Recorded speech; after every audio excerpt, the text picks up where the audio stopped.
Some people say it's too early. Some people say it's too cold. Some people say it's too far. Some people say it takes too long. Some people say I could get hurt. What they don't know is that I learned a few secrets a long time ago that drive me to pursue my goals.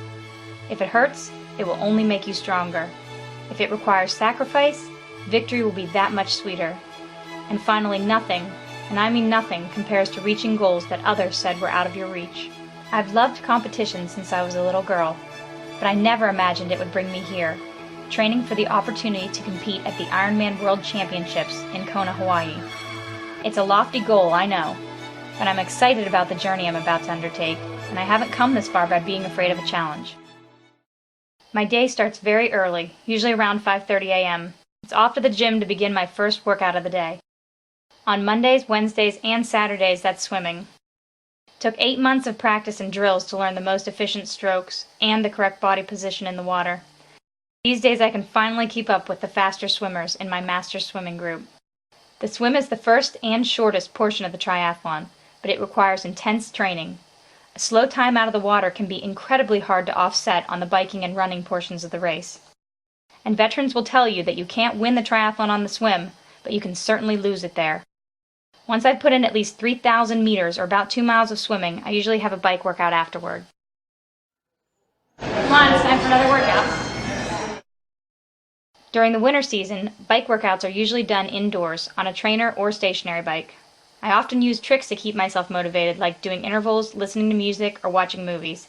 The bike is the longest portion of the triathlon, at 56 miles during a half Ironman or 112 miles during a full Ironman. So in terms of training, it takes the largest amount of my time. I bike 4 to 5 times per week and anywhere from an hour to 4 hours at a time.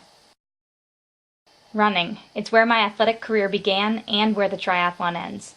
I started running at the age of 14, and I've never stopped. So needless to say, it's my favorite of the 3 sports. It's nice to have the last part of the race be the strongest of your events. I typically spend 4 days a week running. Some days are devoted to climbing hills, while others are focused on interval repeats on the track. And some days are spent building high mileage at slow jogging pace.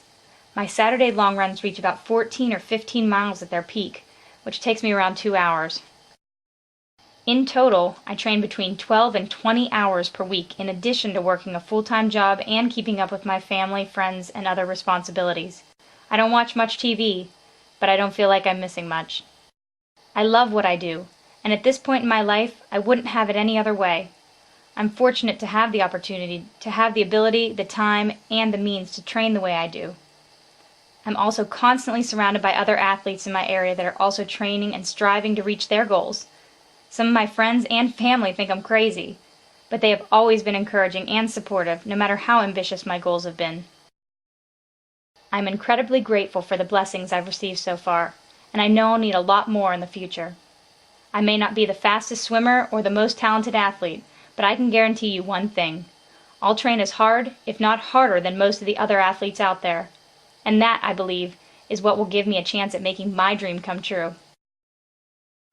So stay tuned. The road to the Hawaii Ironman will be long, with many twists and turns. But trust me when I say, I will be there at the starting line one day.